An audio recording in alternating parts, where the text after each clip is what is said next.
Bienvenue sur le podcast pour un plein épanouissement affectif et cognitif. Un podcast pour les apprenants, les parents et les profs qui veulent plonger dans la pédagogie Montessori et les neurosciences. Avant d'écouter ce nouvel épisode, j'ai 3 propositions à vous faire. Si vous êtes parent d'un enfant au collège et que vous avez à cœur son plein épanouissement, vous pouvez télécharger gratuitement sur mon blog le PDF « Le cerveau des adolescents est littéralement génial ». Si vous avez des enfants ou des élèves entre 7 et 12 ans, vous pourrez découvrir « Je mémorise la conjugaison », une méthode que j'ai créée pour que la conjugaison redevienne un jeu d'enfant. Pour les profs des écoles qui souhaitent s'engager dans une formation et être soutenus dans leur transition éducative, je vous accompagne lors de la formation Montessori, une pédagogie en cohérence avec le fonctionnement du cerveau. Parents et professeurs des écoles, rendez-vous donc sur mon blog montessori-apprendreautrement.com. Je suis Céline Guerrero, prof des écoles, formatrice Montessori, réalisatrice de ce podcast et prête à tout pour que chaque enfant développe son plein potentiel. Si ce podcast vous plaît, je compte sur vous pour laisser un commentaire sur votre plateforme d'écoute et une note de 5 étoiles si vous êtes sur Apple Podcast. C'est la meilleure solution pour donner de la visibilité au podcast et contribuer vous aussi à cette transition éducative. Et partagez les épisodes qui vous plaisent avec vos amis et vos collègues.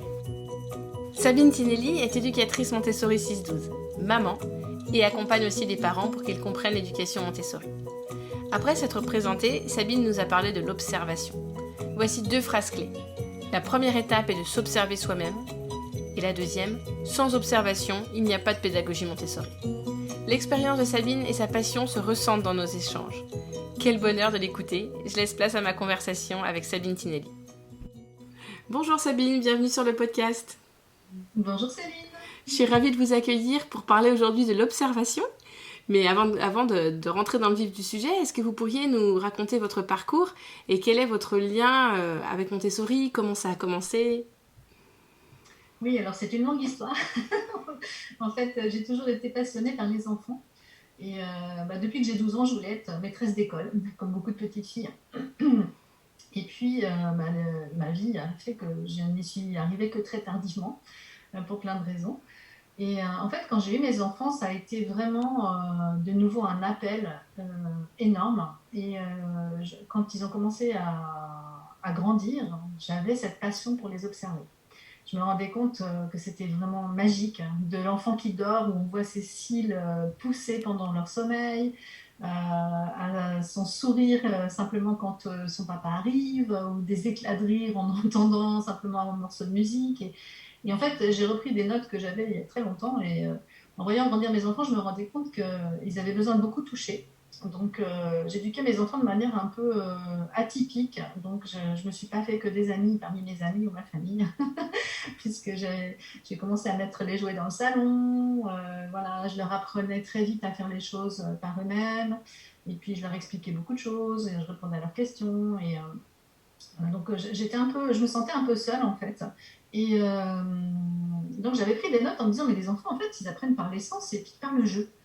Et de fil en aiguille, j'étais dans moi, au départ, j'ai fait un parcours de management. Hein, j'ai fait des études de management, puis j'ai travaillé dans une grande entreprise parisienne. Et j'en pouvais plus de ce rythme. Hein. C'était vraiment pas à ma place. Et donc, j'ai demandé à faire une autre formation. Et j'allais dans une ludothèque en tant que bénévole. Et la ludothécaire m'a conseillé de suivre une formation qui était un DESS en sciences du jeu. Alors là, j'ai foncé. Et c'est là qu'en fait, j'ai rencontré les premiers écrits de Maria Montessori. Et je me suis dit, en fait, je ne suis pas toute seule, c'est génial. Et j'ai commencé à être rassurée, en fait, à lire Maria Montessori et à me dire, il n'y a rien à inventer, tout est là. Mais il m'a fallu encore beaucoup d'années avant de me rendre compte qu'il y avait des formations. C'est lors d'un parcours assez rigolo. J'étais en vacances.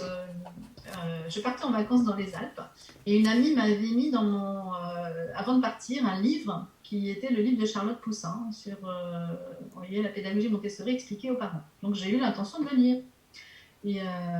Et lors d'un café, le matin, au petit déjeuner, je discute avec un monsieur d'un certain âge et pendant la conversation, il me dit « Mais je suis le père de Charlotte Poussin ». Et du coup, j'ai dit « Mais c'est incroyable cette histoire, j'ai son livre dans mon sac ». Et de fil en aiguille, voilà, j'ai rencontré Charlotte Poussin qui m'a ouvert les premières portes en fait, de son école à l'époque. Et puis qui m'a dit mais il faut vraiment que tu te formes. Et donc je suis arrivée à la formation 6-12 ans.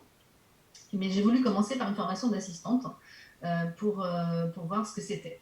Et en parallèle de cela, toute ma vie, en fait, dans l'accompagnement de l'éducation de mes enfants, j'ai toujours fait des bénévolats, j'ai toujours accompagné des groupes, que ce soit des jeunes enfants, des enfants en difficulté scolaire, des enfants, des adolescents plus tard.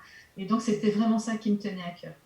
Et aujourd'hui, je me sens très, très chanceuse, en fait, d'être arrivée dans le milieu Montessori qui correspond tout à fait à ce que, en fait, je pourrais dire, je ressentais par bon sens. Pour moi, c'est beaucoup de bon sens et c'était assez intuitif chez moi. Et je vois qu'il y a beaucoup de gens qui ont cette intuition naturelle, en fait. Et ensuite, vous vous êtes formé pour faire la formation complète à AMI 6-12. Exactement. Alors, c'est aussi assez amusant parce qu'en fait, Charlotte Poussin m'avait embauchée dans son école et en fait, elle m'avait dit, voilà, je pense qu'il faut vraiment que tu te formes en 6-12 ans. Et à ce moment-là, la première formation du CFMF, je ne sais pas si vous connaissez, le Centre de formation Montessori Francophonie, commençait, la formation 6-12 ans, à Archamps. Et dans cette même, en parallèle, mon mari m'annonce qu'en fait, on déménage en Suisse. Donc du coup, il y a tout qui s'est mélangé dans ma tête. Et voilà, donc nous avons déménagé. La formation, j'étais dans les cartons entre mes déménagements et la formation a été repoussée d'une année. Donc ça a été assez épique, mon parcours. Et, puis, donc, c'est en 2013 qu'a commencé cette formation donc, du CFMF, qui a été pour moi à la fois un aboutissement et un départ. Dans le sens où ensuite j'ai eu de très très riches expériences. Très vite, je me suis retrouvée dans des classes avec un grand nombre d'enfants. Ça m'a appris à nager, je peux vous dire. J'ai pas eu le temps d'être sur le plongeoir à hésiter. et de fil en aiguille, en parallèle, j'ai aussi créé une association pour les parents parce que ce qui me touchait le plus à cœur quand je travaillais en tant qu'éducatrice, et je le fais encore aujourd'hui, c'est d'expliquer aux parents ce qu'on fait.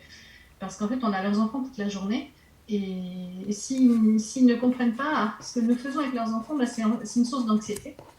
Et moi-même, n'ayant pas eu l'occasion de mettre mes enfants dans des écoles Montessori parce qu'ils étaient déjà grands quand j'ai découvert tout cela, je comprenais tout à fait que oui, j'ai vécu aux États-Unis, en Angleterre, maintenant je suis en Suisse alors que je suis française, et que la scolarité et la médecine sont deux sources d'anxiété extrême pour les parents.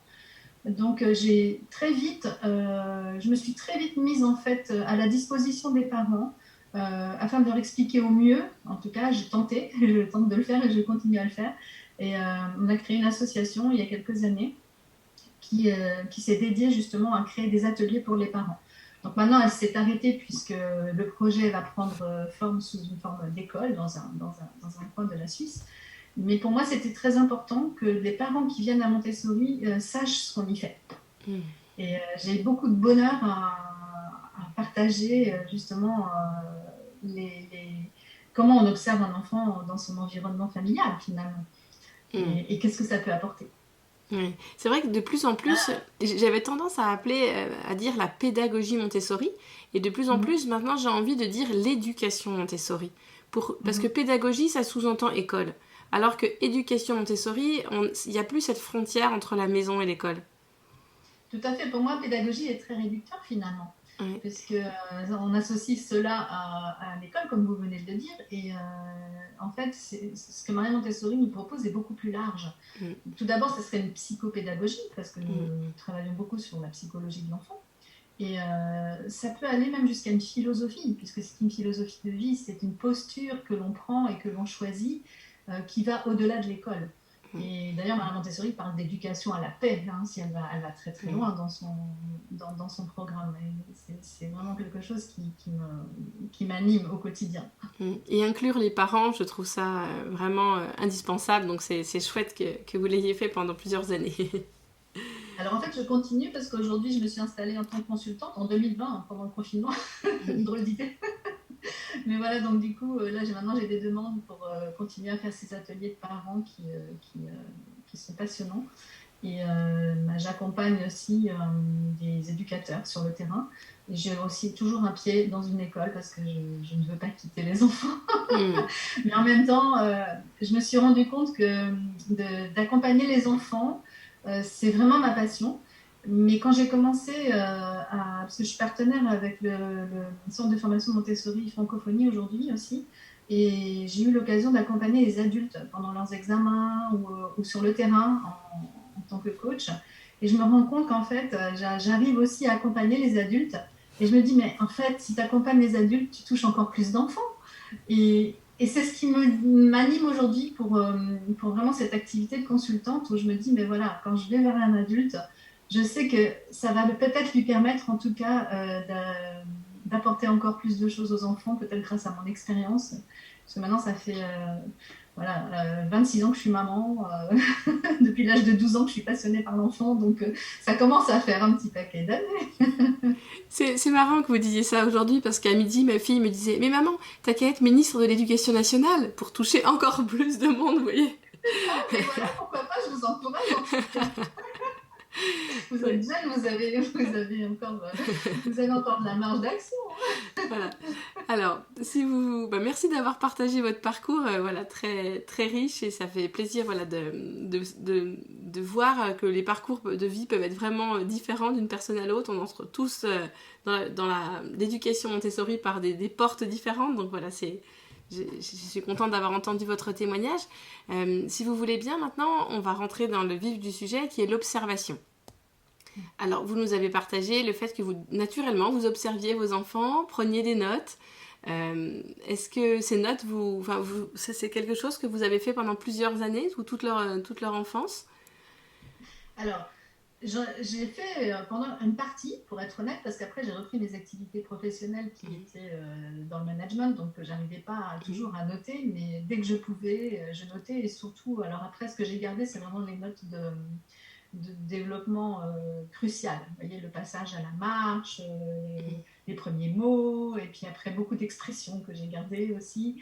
Et encore aujourd'hui, où j'ai mes enfants qui sont adolescents, je les observe et je regarde parce qu'en fait, en les observant, je me rends compte que j'adapte ma posture vis-à-vis d'eux et qu'en fait, en fonction de leur développement, c'est toujours vrai aujourd'hui, hein, et parfois je fais des erreurs, bien sûr, hein. Même, vous voyez, après 25 ans de maman, on fait toujours des erreurs. Simplement, ils savent vous le dire beaucoup plus facilement. Et là, si vous êtes à l'écoute, vous arrivez à vous dire « Ah oui, mince, j'ai pas agi correctement ». Donc, c'est une remise en question perpétuelle. Et je pense que l'observation, elle est vraiment indispensable à tout moment, en fait.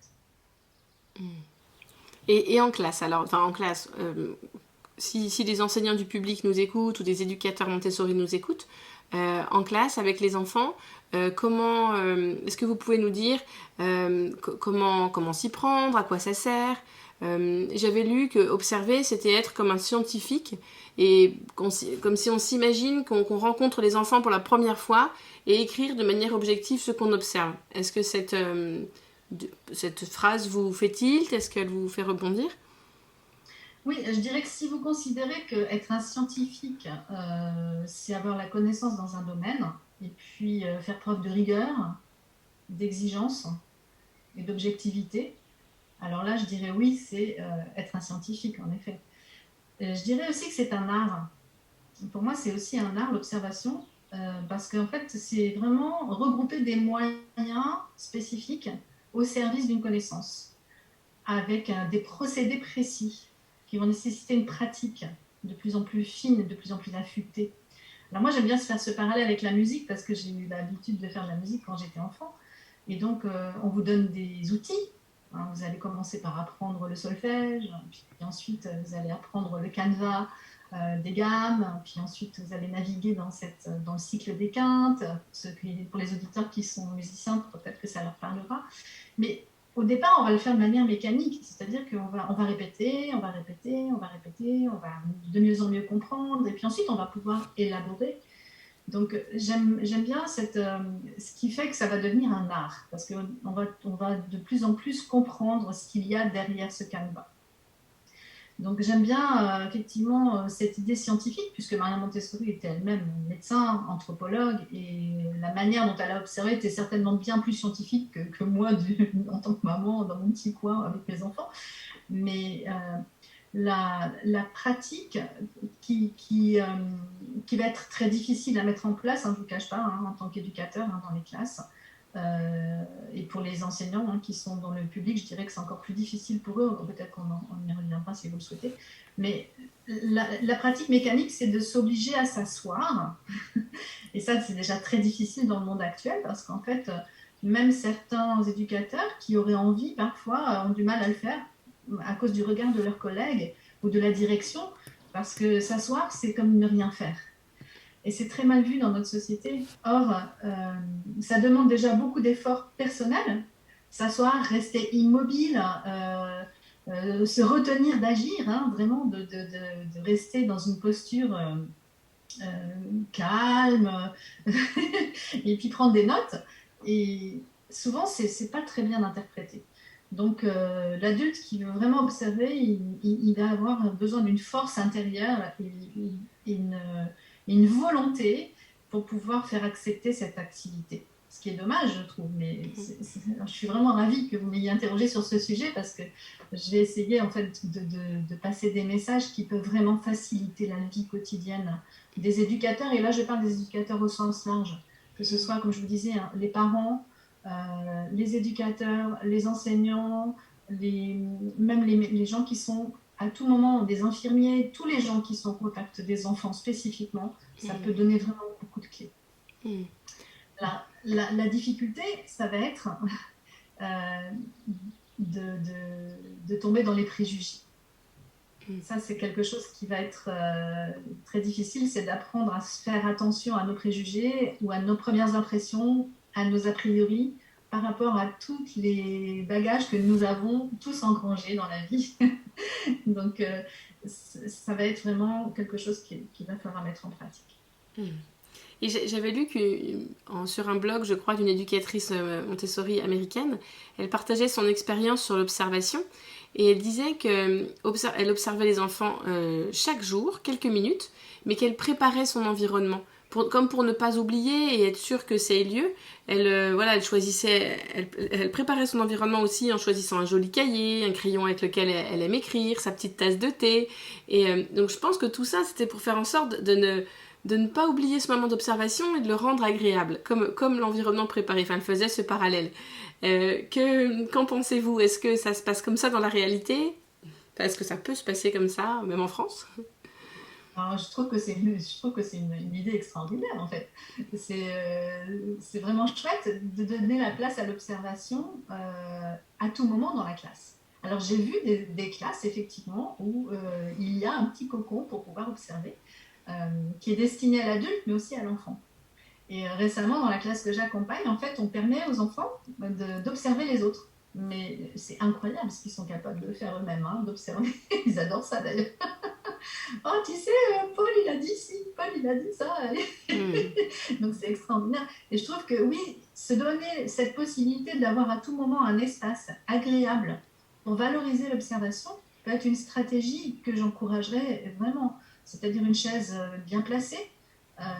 Effectivement, voilà, là, dans la personne que vous décrivez, je crois qu'elle prend un joli stylo, un joli cahier, quelque chose qu'elle aime. Et puis, éventuellement, vous parlez d'un thé ou d'une boisson. C'est aussi important de s'hydrater quand on travaille avec les enfants. Donc, oui, je trouve que c'est une belle stratégie. Et peut-être ça peut nous rappeler que cette chaise est là. D'ailleurs, moi, une des premières années où j'étais là, il y a une observatrice qui est venue. Parce qu'en fait, on s'observe beaucoup en Montessori. Je crois que vous savez, on invite des observateurs et ça nous fait vraiment grandir. Et elle m'avait dit, mais il n'y a pas de chaise d'observation dans ton ambiance. Je peux vous dire que du jour où elle est partie, la chaise était là. Je me suis dit, mais elle a tellement raison. Et cette chaise vide, elle vous appelle en fait. Elle vous rappelle, mais viens t'asseoir, viens t'asseoir. Donc je trouve que c'est très joli comme image. J'aime beaucoup ça. Et observer, ça prend du temps. Est-ce que ça sous-entend aussi d'accepter de prendre ce temps-là? Ne pas être tout le temps dans l'action, vous l'avez dit un petit peu au début, mais voilà, s'obliger à s'arrêter et prendre ce temps. Alors, je dirais oui et non. C'est-à-dire qu'il y a des observations qui vont nécessiter du temps. Ça, c'est certain. Si on veut vraiment, comment dirais-je, avoir des observations fructueuses, qui ont un objectif bien défini, ce qu'on pourrait appeler des observations formelles. Et celles-ci, elles vont demander du temps et elles vont demander un effort pour être mises en place. Quand on crée un environnement Montessori, je ne vous cache pas qu'on est submergé par la quantité de choses qu'il faut faire. Et tout le matériel qu'il faut acheter, comment concevoir l'espace. Non, voilà, je ne vais pas refaire. Les gens qui nous écoutent savent très bien de quoi il s'agit. Et du coup, parfois, l'observation est un peu l'activité délaissée. Alors, beaucoup de fois, quand je viens dans les classes, je dis, est-ce que vous avez pensé à observer? Est-ce que vous avez implanté l'observation dans vos pratiques quotidiennes? Tu n'y penses pas, on n'a pas le temps, c'est trop dur, il y a toujours 10 000 choses à faire. Et même des gens qui ont de l'expérience, hein, c'est vraiment pas facile. Mais en même temps, il y a des observations qui peuvent être faites très naturellement. C'est-à-dire que, je ne sais pas, alors, pour moi, c'est assez facile, mais j'entends que ce soit difficile pour beaucoup de gens. C'est-à-dire que dès qu'un enfant arrive le matin, je vais le saluer. Alors en ce moment, on ne serre pas la main, mais bon. Mais voilà, je vais regarder son regard, sa manière de se tenir. Parfois, il arrive, il a déjà la tête, voyez, un peu penchée, ou au contraire, il se tient bien droit. L'intonation qu'il va utiliser, est-ce qu'il va utiliser un langage verbal, corporel, tout ça, ça va être des petits indices qui vont déjà me permettre de savoir comment je peux entrer en lien avec cet enfant. Et je pense qu'en fait, la plupart des enseignants, la plupart des gens qui sont avec les enfants le font. Peut-être sans en prendre conscience, vous voyez ce que je veux dire? Parce qu'ils ont l'habitude d'entrer en relation avec les enfants. Donc, ils se rendent peut-être même pas compte qu'ils le font. Moi, au début, je ne m'en rendais pas compte. C'est quand j'ai lu Maria Montessori que je me suis dit, mais en fait, oui, j'observe, c'est drôle. Et en fait, on observe tous, parce que si vous allez dans un nouvel environnement, vous partez en vacances, ben, la première chose que vous allez faire, vous allez observer. Vous arrivez dans un appartement, ben, vous allez regarder, tiens, dans la cuisine, qu'est-ce qu'il y a? Qu'est-ce que je vais pouvoir faire avec ça? En fait, on observe naturellement. C'est un besoin naturel de l'être humain.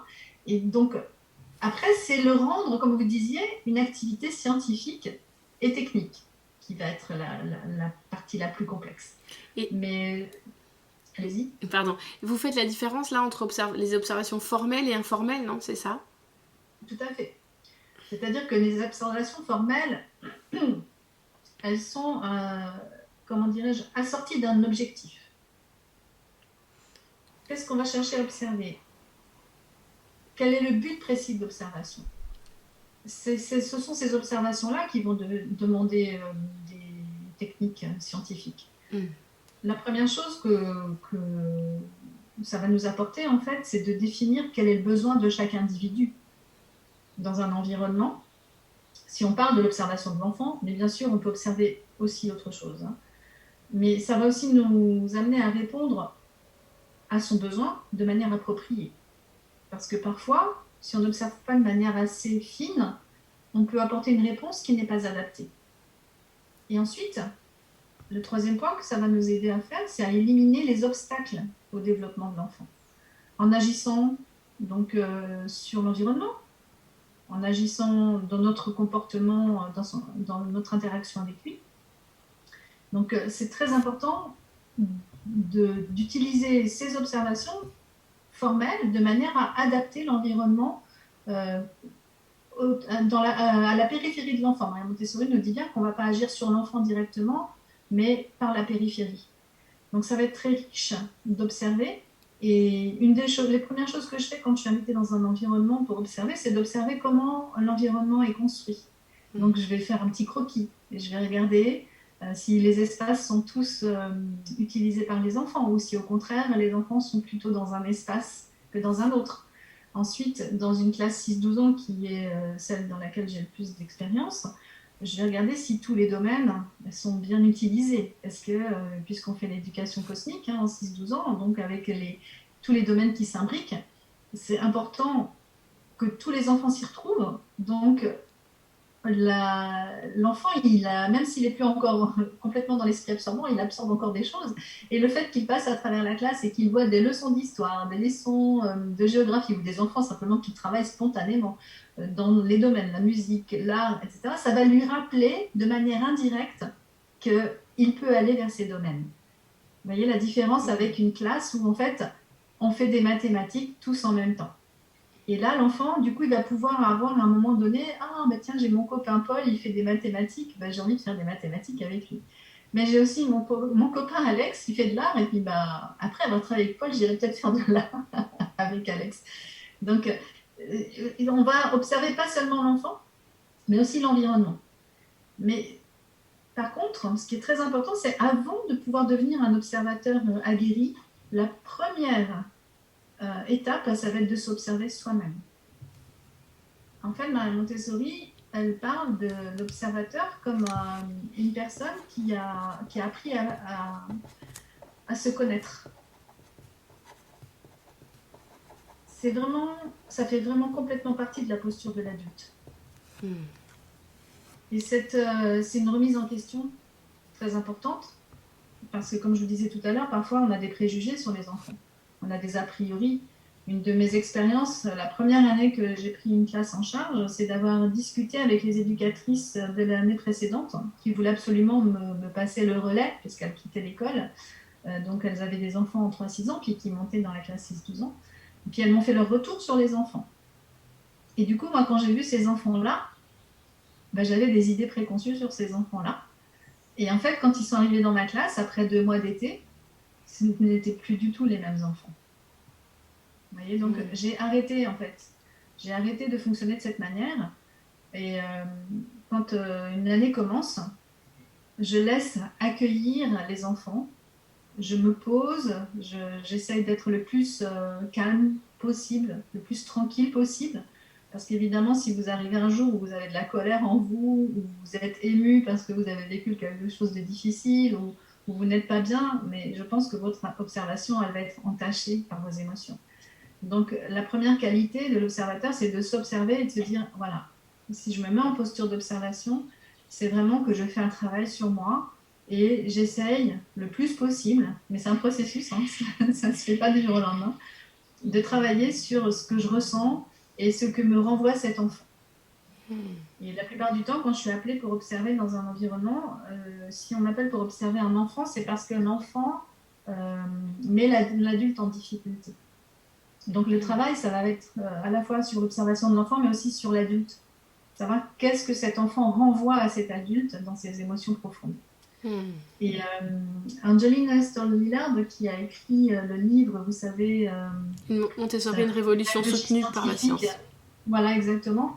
Elle décrit très bien cela, que la formation à l'observation commence par une introspection, en fait.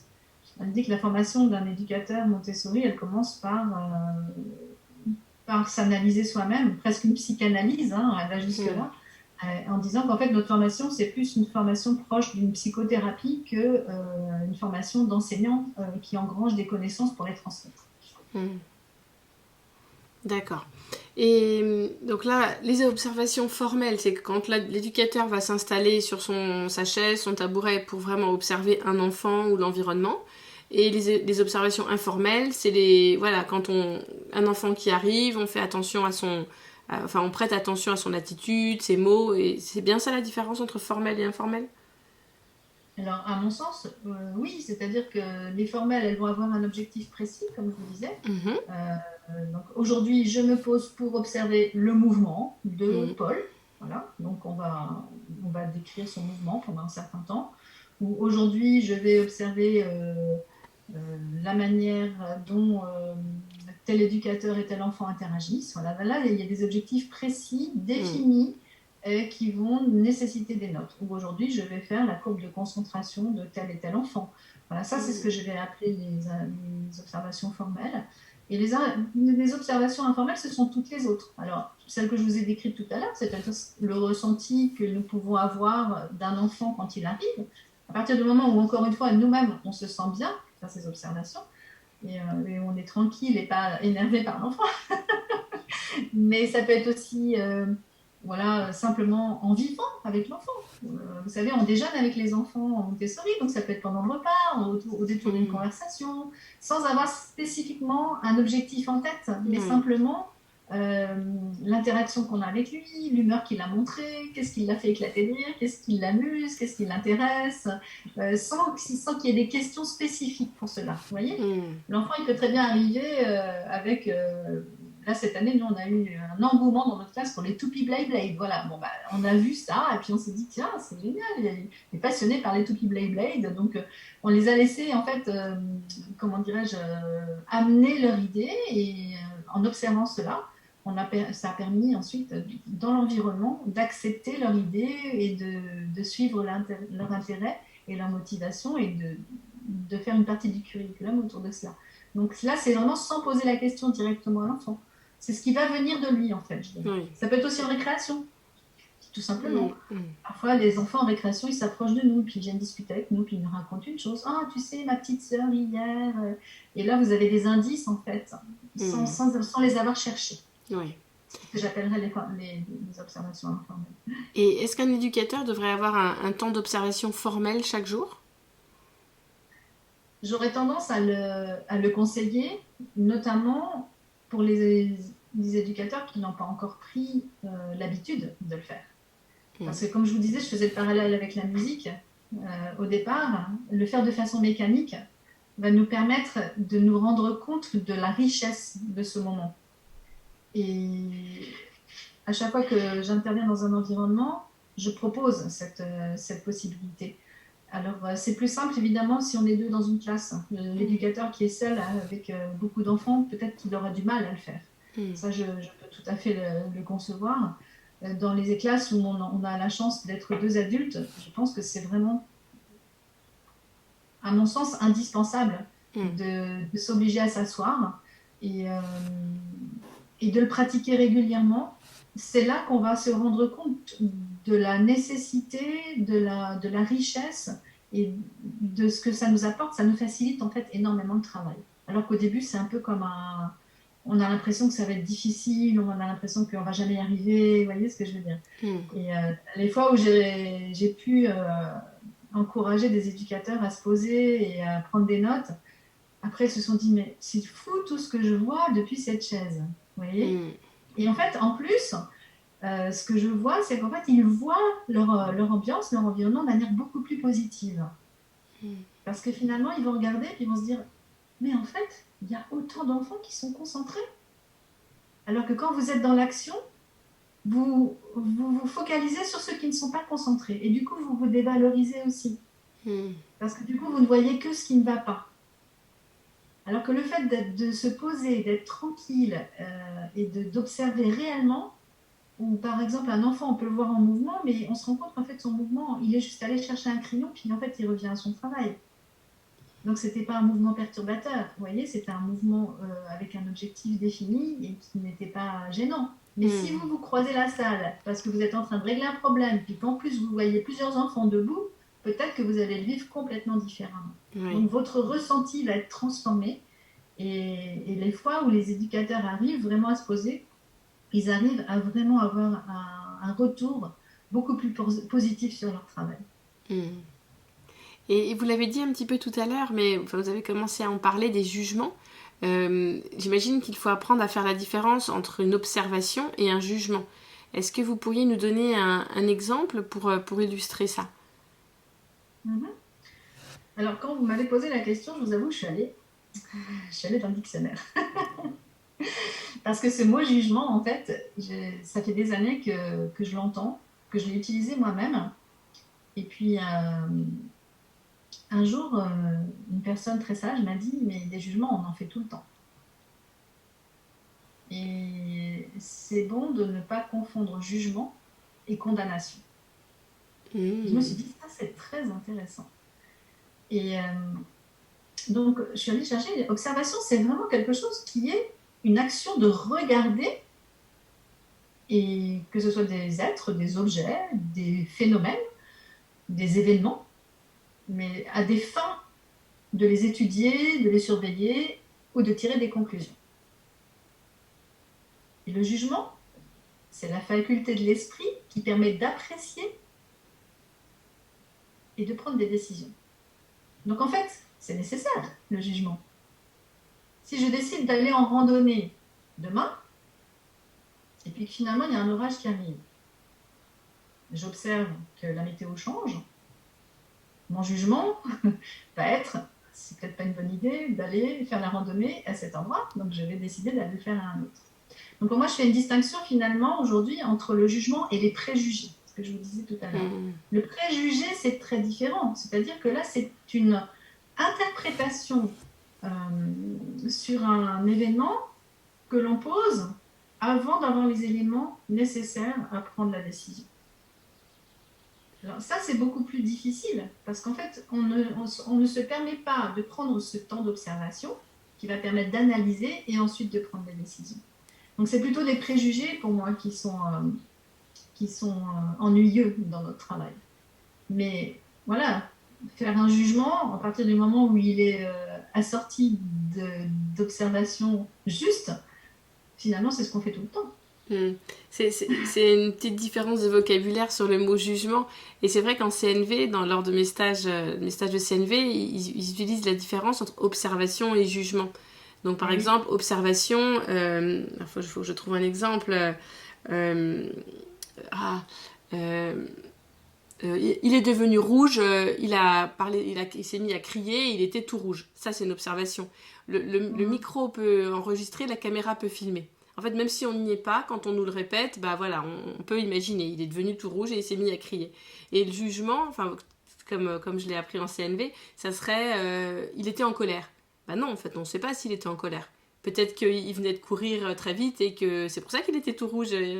Ouais, vous voyez la différence, enfin, c'est ça que je mettais derrière le mot jugement. Oui, alors pour moi, c'est plus une interprétation, mais vous avez raison, c'est certainement utilisé. Alors ça dépend dans quel paradigme on se place, probablement. Comme vous dites, dans la CNV, c'est peut-être le jargon qui est utilisé. Alors, c'est vrai qu'après, c'est effectivement l'interprétation pour moi. C'est-à-dire, voilà, faire une observation, c'est comme vous le disiez, c'est très juste. Voilà, il est tout rouge, ok. Mais ensuite, l'interprétation, c'est, voilà, qu'est-ce que cela signifie, en fait. Et ce que vous voulez dire, c'est que finalement, on pourrait aller trop vite en se disant, il est en colère parce qu'on a vu qu'il est tout rouge. Voilà. C'est bien ça. Alors, c'est vrai que la terminologie, elle est importante. Et parfois, c'est aussi de discriminer les actions ou discriminer les états des enfants. Donc, voilà, il pleure. Est-ce que pleurer signifie forcément qu'on est triste? Bah non, on peut pleurer de joie. On peut pleurer de joie. On peut pleurer d'exaspération, on peut pleurer de colère, on peut pleurer de... Voilà. Et c'est vrai ce que vous dites. Et là, moi, c'est vrai que du coup, j'ai tendance à parler plutôt d'interprétation. Interprétation, voilà. Mais ce qui est important que nos auditeurs comprennent, c'est que ne pas aller trop vite dans l'interprétation et rester objectif dans la prise de notes, en fait. C'est ça. Et c'est ça qui est très difficile, en fait. Ça, c'est extrêmement difficile. Et c'est pour cela que j'encourage la pratique, parce que dans le sens où la pratique, plus on va pratiquer, plus on va pouvoir se détacher de ces préjugés ou de ces interprétations hâtives. Parce que l'observation, c'est Maria Montessori, elle a observé le développement humain dans sa globalité. Donc ça fait partie du travail qu'on se doit de faire à sa suite, mais on est au balbutiement de ce qu'elle a pu, elle, découvrir dans nos pratiques. Après toute sa vie, elle a fait des découvertes incroyables. Et s'autoriser à observer, à pratiquer quotidiennement va nous permettre de mieux en mieux de comprendre non seulement le développement humain, mais aussi chaque enfant. Puisqu'en fait, notre but, qu'est-ce que c'est? C'est que chaque enfant finalement soit bien en lui-même et qu'il puisse apprendre dans les meilleures conditions à son meilleur potentiel. C'est un peu notre... c'est ce qu'on essaye de faire, n'est-ce pas? Et d'atteindre la concentration et d'entrer dans le travail. Donc, Maria Montessori, elle me dit qu'en fait, on ne peut pas agir de manière directe sur l'enfant. Donc, en l'observant, on va pouvoir savoir quels éléments de la périphérie on va pouvoir modifier, que ce soit notre posture, que ce soit l'environnement physique, l'environnement temporel, l'environnement émotionnel, tous les éléments qui vont pouvoir agir sur le comportement de l'enfant de manière indirecte.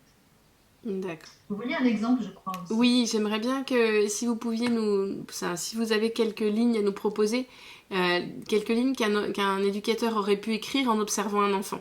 Voilà, et puis j'avais trouvé ça... J'ai eu cette idée en préparant le podcast.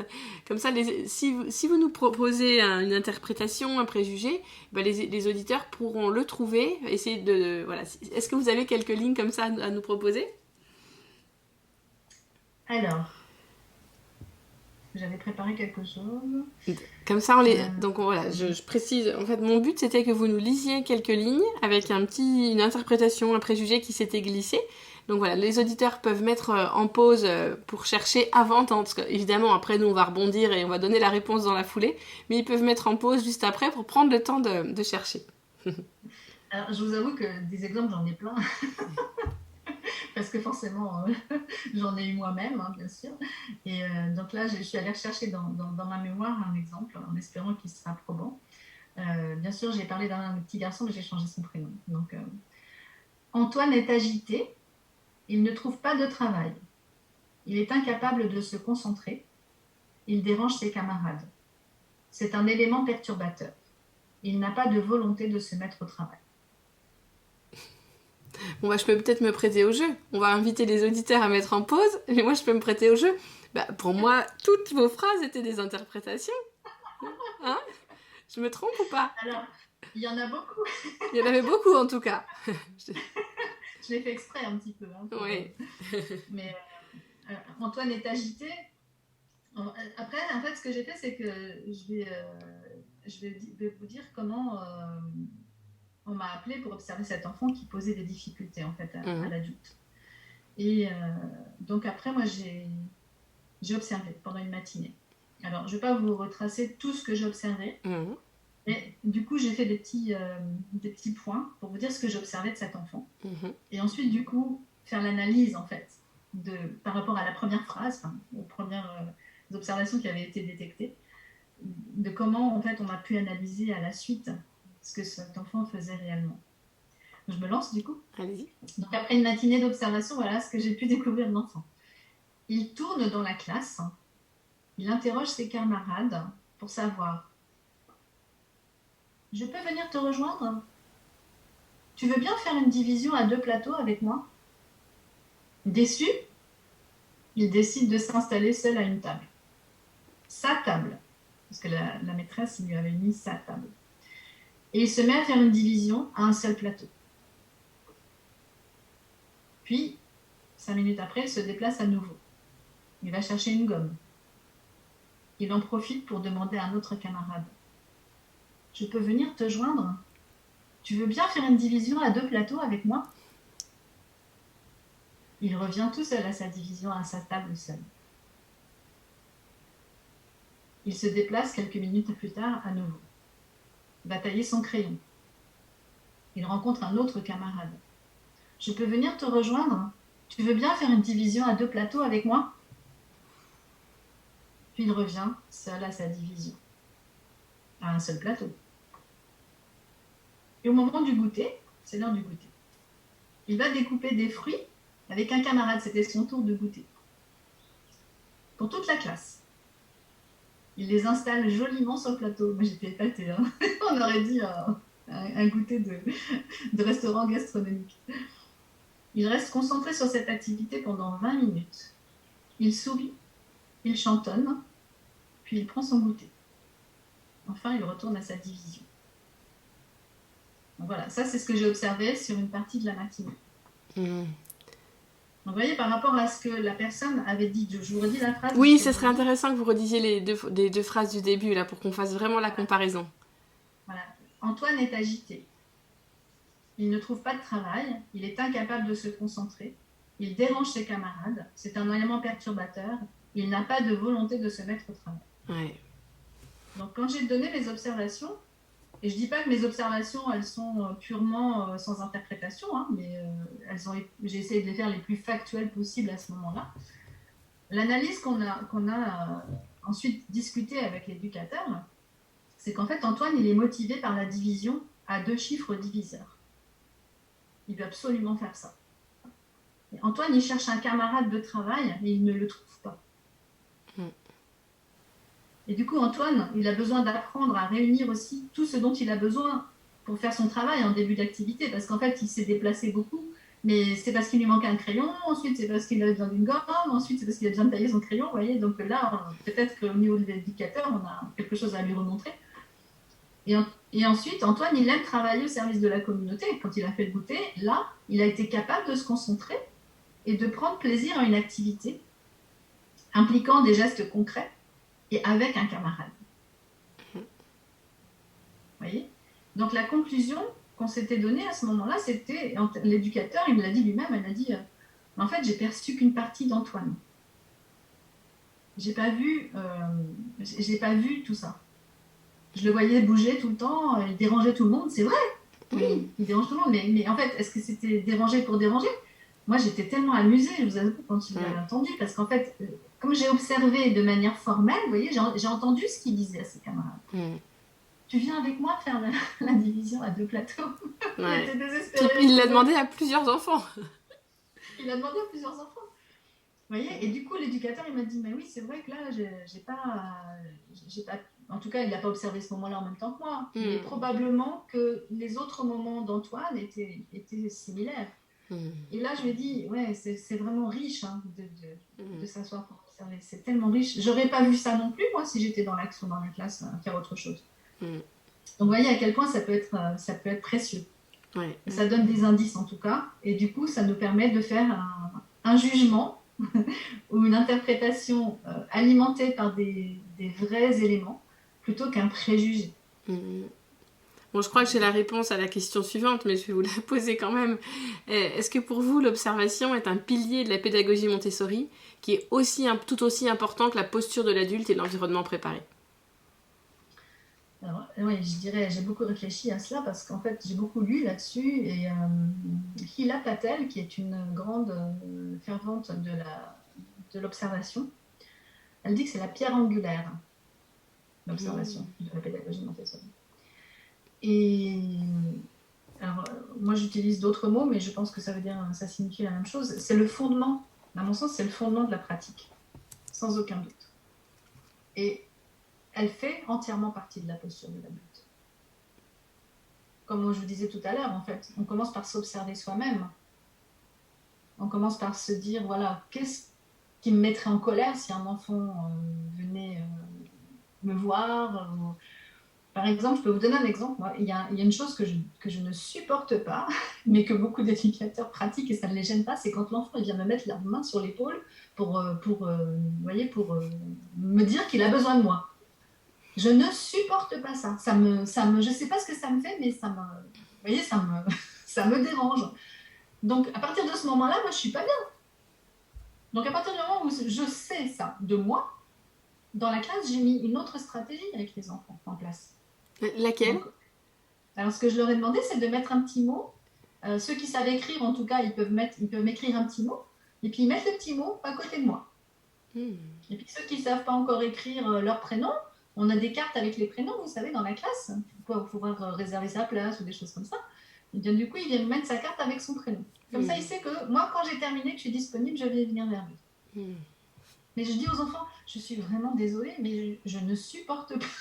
Alors, toutes les autres éducatrices, l'enfant, il reste là, avec la main sur l'épaule. Moi, je ne peux plus rien faire, en fait, quand on rentre en contact physique avec moi. C'est hors de mon contrôle. Je ressens la même chose que vous. Alors, j'avais demandé le poignet. Comme ça, déjà, c'était un peu moins envahissant, le poignet. Mais je vais retenir votre technique.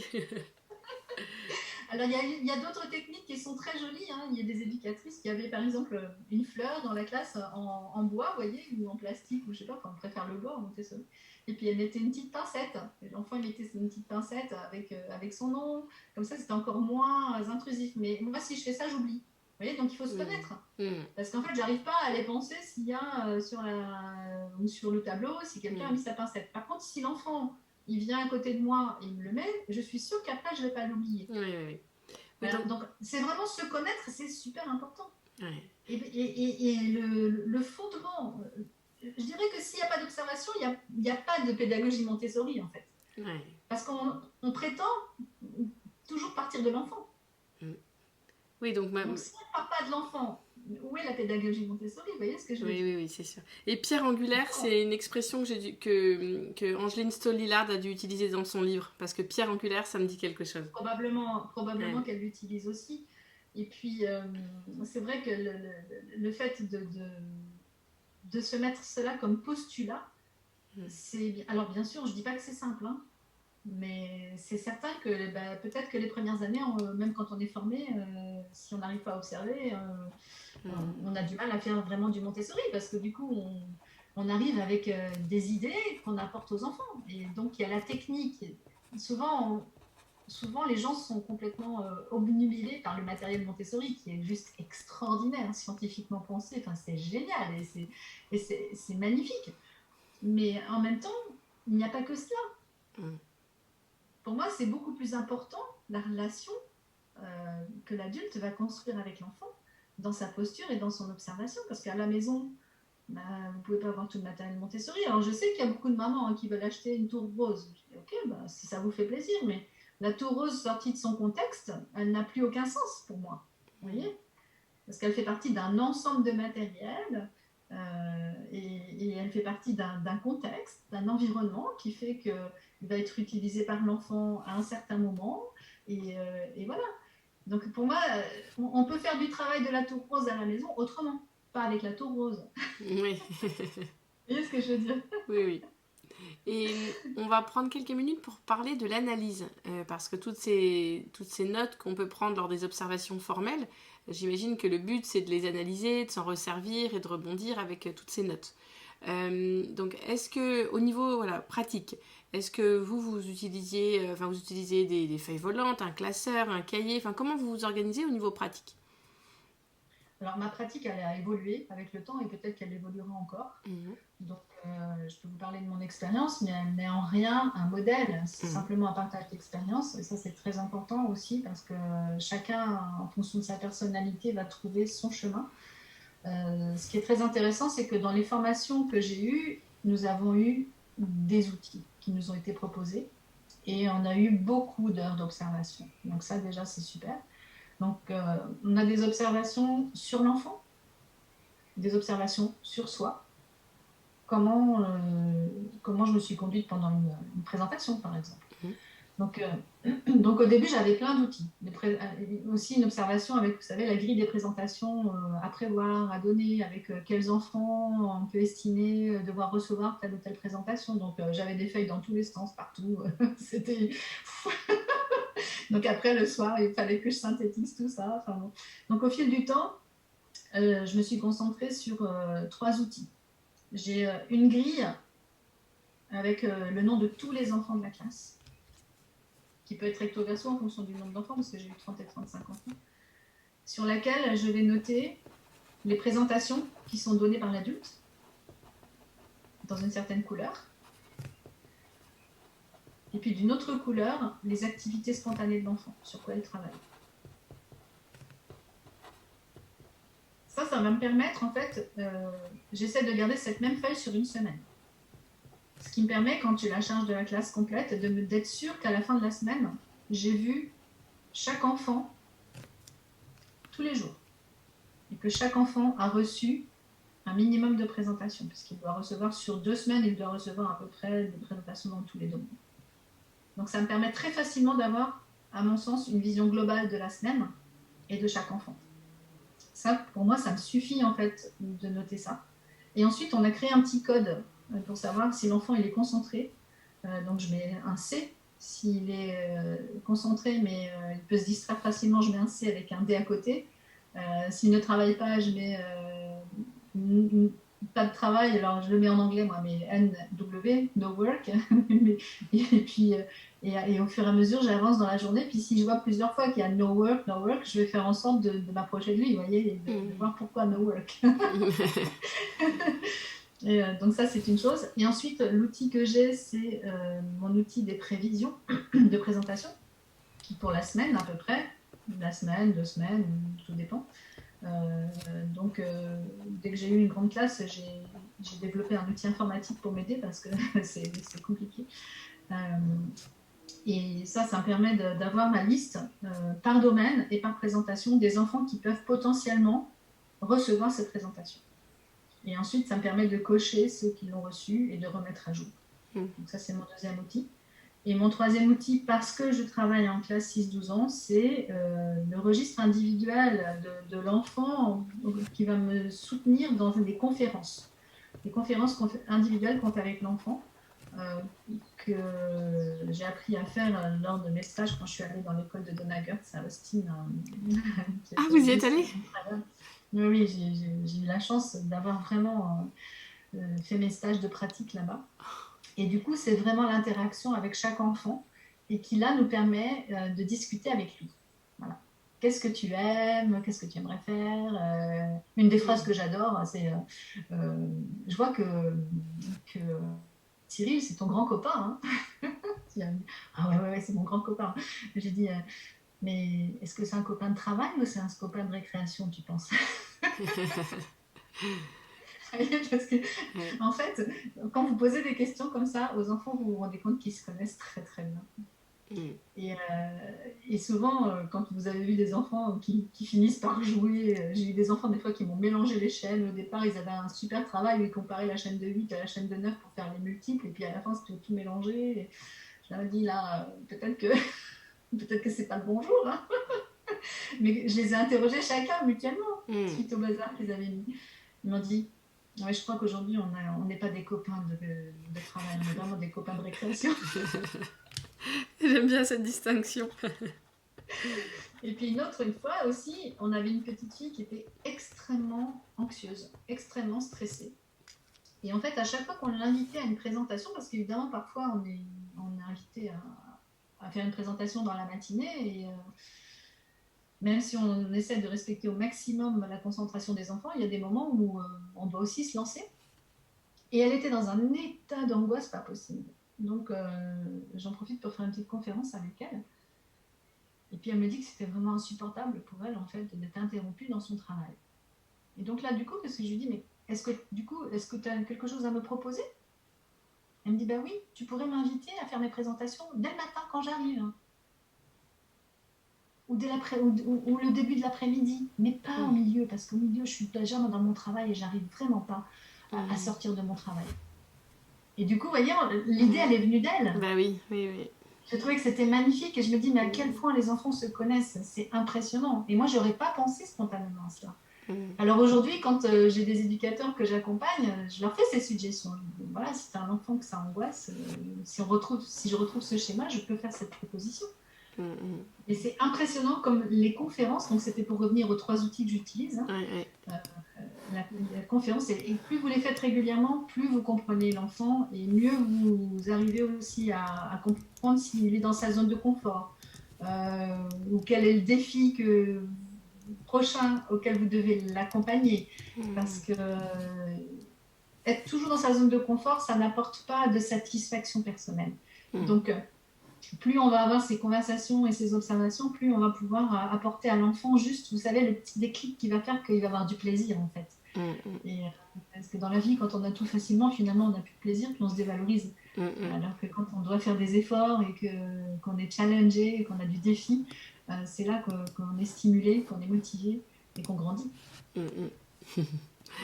Et j'aimerais vous poser une dernière question sur donc ces observations. Ouais, ouais. Donc si j'ai bien compris, elles guident votre travail après pour prévoir les présentations aussi, pour connaître l'enfant en fait, pour savoir de quoi il a besoin et savoir quel matériel lui présenter et comment. C'est ça? Alors tout à fait, il y a 2 axes. Hein. Il y a l'axe pédagogique, c'est-à-dire quelle présentation on va pouvoir lui donner à la suite, en fonction de son intérêt, de sa motivation et puis de ses habiletés, hein, bien Mhm. sûr, parce qu'il peut très bien avoir envie de faire quelque chose mais ne pas être là. Par exemple, parce que comme dans nos classes, on a des enfants de 6-12 ans. Donc parfois un enfant de 7 ans, ben, il a très envie de faire une activité qu'un enfant plus âgé ou plus avancé fait. Et là, ça va nous permettre de lui dire, j'aimerais vraiment présenter ça. Alors si tu veux, on peut essayer.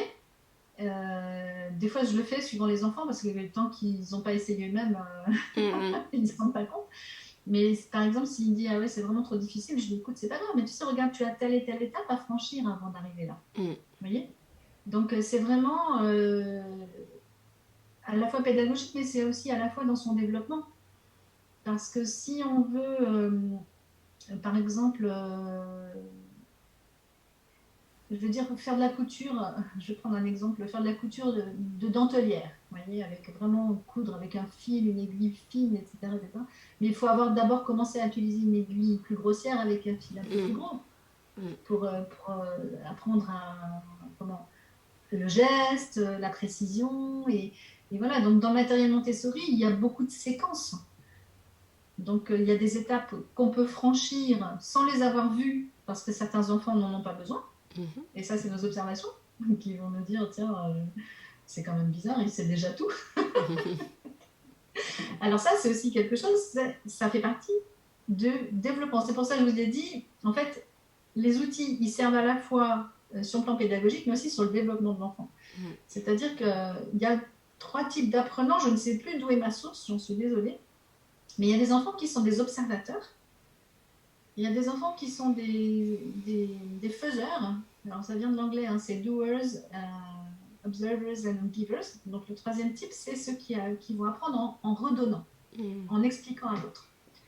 Et ça m'est arrivé de temps en temps, justement, de voir des enfants qui erraient dans la classe. Vous savez, celui qui erre et puis qui ne fait rien. Puis en fait, c'est un observateur. Et au moment où je l'invite à la présentation, en fait, il sait déjà tout. Je me dis, mais comment tu sais déjà tout? Moi, je ne savais pas tout ça avant d'aller en formation Montessori. Mais comment ça se fait que toi, tu sais? Il dit, ah, mais j'ai vu Alex la dernière fois, il a fait, puis j'ai compris, vous voyez? Donc, c'est une perte de temps de lui remontrer, finalement. Oui. Donc, c'est une constante adaptation à l'enfant. Donc, c'est vraiment savoir comment son cerveau se développe aussi et comment il fonctionne lui-même, en fait. Et ça, c'est passionnant aussi d'expliquer aux enfants comment leur cerveau fonctionne. Est-ce qu'ils ont une manière de fonctionner linéaire? Est-ce qu'ils ont une manière de fonctionner en carte mentale? Moi, j'ai découvert il n'y a pas si longtemps qu'en fait, je fonctionne complètement en carte mentale et que je vais beaucoup plus vite quand j'ai des images que quand je lis des textes linéaires. Et en fait, je montre ça aux enfants parce qu'il y en a à qui ça parle beaucoup plus. Donc, leur permettre d'avoir ces différentes connaissances sur le cerveau, avec les neurosciences maintenant qui ont des découvertes extraordinaires. J'ai écouté plusieurs de vos podcasts sur les fonctions exécutives parce que c'est un domaine qui me passionne. Et ça nous aide, nous aussi, en tant qu'enseignants, de connaître ce développement du cerveau de l'enfant. Et j'aimerais... Est-ce que vous auriez une citation à partager, une citation de Maria Montessori sur l'observation? Alors, j'en ai choisi une, je vous avoue que c'est pas facile. Oui. Mais ça correspond un peu à ce qu'on s'est dit aujourd'hui. Elle dit, une enseignante ordinaire ne peut être transformée en enseignante Montessori. Mais elle doit se recréer en se débarrassant des préjugés pédagogiques. Très joli. Et on va terminer du coup notre échange avec la citation. C'est fait. Le livre, est-ce que vous auriez un livre à recommander aux auditeurs pour approfondir le sujet de l'observation? Oui, il y a un livre qui est devenu mon livre de chevet depuis des années, c'est celui de Donna Bryant-Girtz. Quand l'école s'adapte aux enfants? Quand l'école s'adapte aux enfants. C'est le tout premier que j'ai lu. C'est le tout premier livre que j'ai lu. Avant de lire le livre de Maria Montessori, c'était le tout premier. Et là, je l'ai conseillé à une enseignante avant-hier, en formation. Une enseignante qui justement avait beaucoup de préjugés, d'interprétations sur le comportement d'un enfant. Et du coup, pour lui redonner, pour l'aider à reprendre confiance en cet enfant je lui ai conseillé cette lecture. Oui, je trouve ça extraordinaire parce que j'ai la chance de connaître Donna Bryant-Girtz qui est devenue une de mes mentors puisque j'ai fait mon stage là-bas et donc depuis quand j'ai des questionnements ou des choses comme ça je lui demande mais elle est d'une humanité et d'une sensibilité qui se retrouve dans chaque ligne de son livre en fait. Moi ça m'a vraiment touchée cet ouvrage parce qu'en fait elle accueille chaque année depuis, elle a eu 30 années d'expérience en classe, 6-9 ans, et chaque année, elle a accueilli des enfants en difficulté. Et c'est vraiment, elle nous explique comment accueillir l'enfant dans sa singularité, dans sa personnalité profonde, comment se mettre à sa portée par l'observation, mais aussi comment l'inclure dans cette communauté. Et comment faire en sorte que les autres soient un soutien et non un obstacle ou une peur supplémentaire. Et je trouve que c'est vraiment c'est ma référence quotidienne et quand quand j'accompagne des éducateurs, régulièrement, je choisis un des, un des chapitres à leur faire lire. Parce qu'il y a évidemment des enfants qui se retrouvent, qui ont des profils qui ressemblent à ceux qu'elle a choisis. Donc, et du coup, ils disent ah oui, là tu me parles de Sébastien. Qu'est-ce qu'on pourrait faire pour Sébastien? Et Sabine, on va terminer avec soit un coup de cœur, soit un coup de gueule que vous aimeriez partager. Alors je m'étais dit peut-être un coup de cœur sur justement une observation, quelque chose que vous auriez observé. Alors moi j'ai choisi en fait un coup de cœur. J'ai un amour profond pour les enfants qu'on dit en besoins spécifiques. Et j'ai reçu depuis mes années d'expérience en classe, même si ma période Montessori purement professionnelle est finalement pas très longue, elle a été très très intense. Il me touche particulièrement ces enfants, parce qu'en fait ils m'obligent à aller au plus profond de moi-même pour trouver des solutions. Et c'est vraiment eux qui m'ont remis le plus en question. Je pense aussi qu'il y a beaucoup d'adultes, par rapport à ce qu'on disait tout à l'heure avec ces préjugés, ces a priori sur les enfants, dès qu'ils sont face à une difficulté avec un enfant, il y a une accélération de vouloir mettre une étiquette sur un enfant. C'est-à-dire que voilà, cet enfant, il n'arrive pas à se concentrer. Oh, il doit être TDAH. Oh, il doit être ci. Oh, il doit être 10. Oh, il doit être là. Stop. Observons-le. Et ce que j'aime beaucoup dans le livre de Donaga, c'est que justement, à l'accueil des enfants, en disant, il vient dans ma classe seulement sans médicaments. Et en fait, l'environnement Montessori, pour ces enfants en besoins spécifiques, dits en besoins spécifiques, la plupart du temps, c'est un laboratoire de guérison. J'ai vu plein d'enfants arriver avec de la médication, des troubles, etc., qui au bout d'une année, même parfois au bout de quelques semaines, mais c'est assez rare, mais au bout d'une année, 2 années, leurs troubles ont disparu, ils n'ont plus besoin de médication. Alors, malheureusement, les parents, dans ces cas-là, dans certains cas, ils retirent leur enfant en disant « ça y est, tout va bien, on s'en va ». Bon, c'est dommage, mais nous, on a participé à quelque chose d'extraordinaire. Donc, je suis vraiment touchée par ces besoins. Et moi, je suis vraiment...